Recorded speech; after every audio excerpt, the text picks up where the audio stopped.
인터콥에 대해 비판의 내용을 담은 2개의 영상을 올린 지 어느덧 1년이 흘렀습니다. 그간 많은 질문도 받았고 매너는 눈꼽만큼도 없이 저를 저주하는 댓글을 퍼붓는 사람들도 있었습니다. 사실 제가 인터콥의 전문가도 아니고 그저 제가 본 것을 통해 경험을 통해 이야기를 나눈 것뿐인데 그나마 관심을 가지고 질문을 던져준 분들에게는 감사를 전합니다.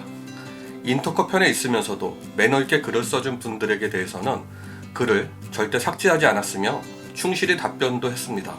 그 답변이 얼마나 그분들에게 도움이 되었을지는 모르지만 말이지요. 저의 영상에 대해 비판하는 대개 인터콥 멤버들은 최바울의 설교를 그렇게 들었어도 2027년에 심판의 날이 온다는 내용은 본인들이 들어본 적이 없다며 제가 거짓말을 하고 있다고 천벌을 받을 거라고 말합니다. 그리고 하는 대부분 저에게 증거를 대라고 합니다. 증거요? 증거는 없습니다. 2007년 당시 150여 명이 참여했던 청년부 설교를 교회 대예배도 아닌 상황에서 녹음 또는 녹화를 했을 리 없기 때문이지요. 저에게 스마트폰이라도 있었으면 당연히 녹화를 했을 것이고 증거물을 만들었을 텐데 스마트폰은 2007년이 아닌 2010년부터 보급이 되기 시작했으니까요. 저는 애틀란타의 연합장로교회에 출석 중입니다. 2007년 당시 최바울은 저희 교회 청년부 설교에서 그 말도 안 되는 이야기를 짓거렸고요. 150여 명이 설교를 들었으며 현재도 50여 명 이상이 교회에 출석 중입니다.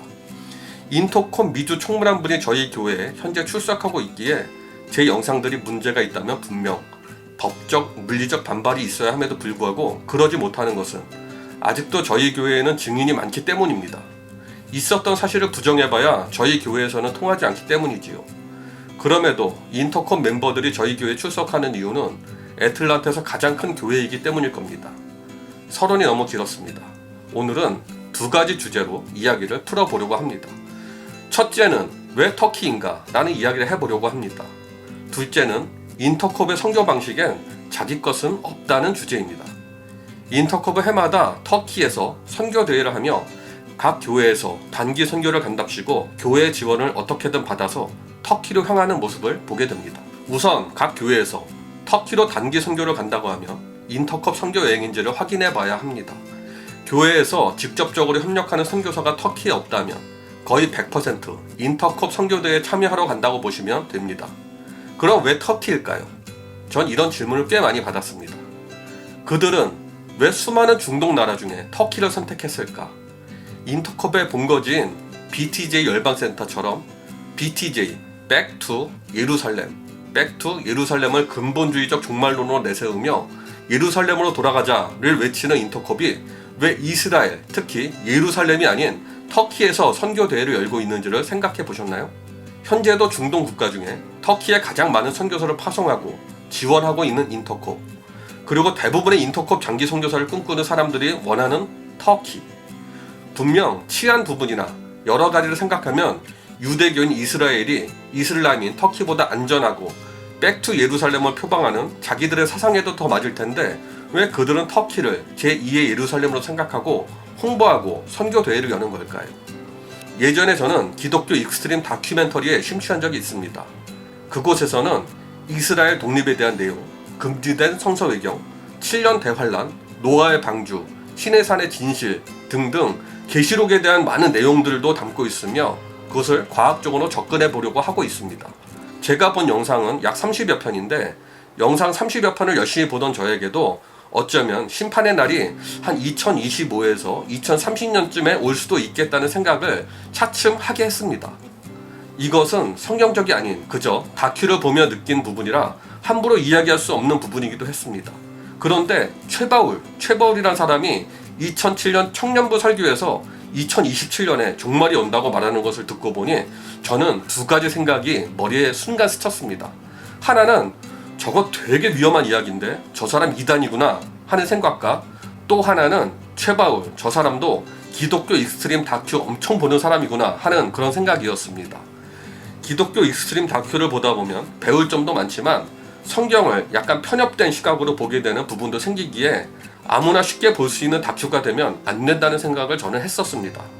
저야 모태신앙으로 뜨거운 열정은 없어도 저로나 우로나 많이 치우치지 않기에 필요한 것은 배우고 필요 없는 부분은 머리에서 삭제할 수가 있었지만 아마 최바울은 익스트림 다큐를 보며 인터콥의 사상을 만들어 갔던 것 같습니다. 그럼 백투 예루살렘을 주장하는 인터콥이 왜 터키에 정성을 쏟는지가 궁금할 겁니다. 성경에서는 창세기 8장 4절에 노아의 방주가 정착한 곳이 아라랏산이라고 적혀 있습니다. 기독교 익스트림 다큐의 노아의 방주 편을 보면 터키의 아라랏산 정상 부위에는 설산이며 얼음으로 가득한데 1920년대쯤에 한번 정상 부위가 녹은 적이 있는데 탐험가인 부자, 아버지와 아들이 녹은 정상 부위에서 노아의 방주를 확인한 기록을 이야기하고 있으며 1960년대 아라랏산 부근에서 큰 홍수와 함께 지진이 난 적이 있는데 이때 물에 떠내려온 부서진 목조물들을 학계가 연구하니 노아의 방주 시대의 나무 목조물이었다는 내용 등을 담고 있었습니다. 한동안 제 영상 등을 보고 최바울이 종말로 2027년도를 말했을 리 없다며 공격했던 사람들이 갑자기 요즘 없어졌는데 아마 최근 우크라이나에 대한 러시아 공격이 이루어지면서 최바울이 2027년도를 조금씩 이야기하기 시작한 모양입니다. 그러다 보니 끊임없이 공격하던 인터콥이 갑자기 잠잠해졌습니다. 이제는 종말은 정해진 상황에서 7년 대환란과 더불어 종말, 즉 심판의 시기에 믿는 자에게 피할 길을 주신다는 말씀에 대해 최바울은 노아의 방주가 있는 아라랏산을 자신들이 피할 수 있는 장소로 선택했다고 보여집니다. 그렇기에 백투 예루살렘을 그렇게 외치면서도 종말의 시기에는 예루살렘이 아닌 터키에 있어야 유사시 자신들은 종말을 피할 수 있다고 믿고 있고 터키를 제2의 예루살렘이라 지칭하며 선교 대회를 터키에서 진행하고 있는 것이지요. 이번엔 두 번째 주제로 넘어가 보겠습니다. 인터콥 단기 선교를 참여해본 사람은 아마도 최소 3명이 한조가 되어 움직인다는 사실을 알 것입니다. 적게는 3명, 많게는 한 5명 정도가 움직이고 있는데 인도에서의 땅밟기, 예루살렘에서의 땅밟기 등에서도 3명이 한조를 이룬 내용을 뉴스를 통해 본 적이 있습니다. 물론 그들은 선교 대회를 통해 전체가 땅밟기를 하기도 합니다. 땅을 밟으며 외쳤을 때 여리고성이 무너진 것을 그들은 현 시대에 어떻게든 재현해보고 싶을 것입니다. 중국에서 8년 이상 현지 선교사 활동을 해온 선교사님 한 분이 저에게 이런 이야기를 전해주셨습니다. 기껏 한 지역에 들어가서 2, 3년을 그들 문화에 들어가 함께 생활하며 선교지 개척을 하고 있는 중에 가장 두려운 것은 예수전도단 단기 선교팀이 그 지역에 출몰했다는 것입니다. 또는 인터콥 단기 선교팀이 그 지역에 출몰했다는 이야기라고 합니다. 장기 선교사님들의 네트워크에서 늘 이것이 문제가 되며 현지에서 장기 선교하는 분들의 지역에는 예수전도단이나 인터콥이 들어오지 않길 바란다는 이야기입니다. 왜냐하면 그들은 보통 3인 1조로 한 명은 찬양을 맡고 한 명은 기도를 맡으며 한 명은 전도를 맡아 아주 담대하게 하나님을 전파하고 간다는 그런 내용입니다. 어떻게 보면 담대하게 전도를 하기 때문에 좋아 보일 수 있겠지만 아직 기독교가 준비되지 않은 지역에 이렇게 전도를 하고 가면 기껏 장기 선교사님들이 열어놓은 마음의 문을 그들이 닫아버리게 하기 때문에 그 이상의 선교 과정이 매우 어려워진다는 말을 전합니다. 그러면서 원래 예수 전도단 전도 방식을 인터콥이 따라한 것인데 인터콥이 더 강하게 한다는 내용이었습니다. 어쩌다 전도되는 이들도 있을 수는 있지만 이들은 너무 담대해서 전도에 주저함이 없고 그렇게 1, 2주 사람들의 마음을 닫아놓고 떠나면 현지에 있는 장기 선교사들은 그저 허탈할 수밖에 없다는 이야기입니다. 예수 전도단이나 인터콥이 지역에 출몰하면 공산주의인 중국의 정부에서는 이미 그들의 행선을 파악하고 있으며 당국이 그들이 지나가고 나서 단속이 더 심해지기에 사실상의 선교는 거의 포기해야 한다는 이야기를 전합니다.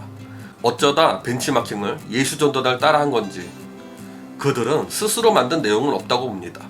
교리는 성서 위주가 아닌 기독교 익스트림 다큐를 통해 편협된 지식을 쌓아 올렸으며 여타의 이단과 다를 바 없는 종말론적 세계관을 통해 자신의 세력을 불리고 있습니다.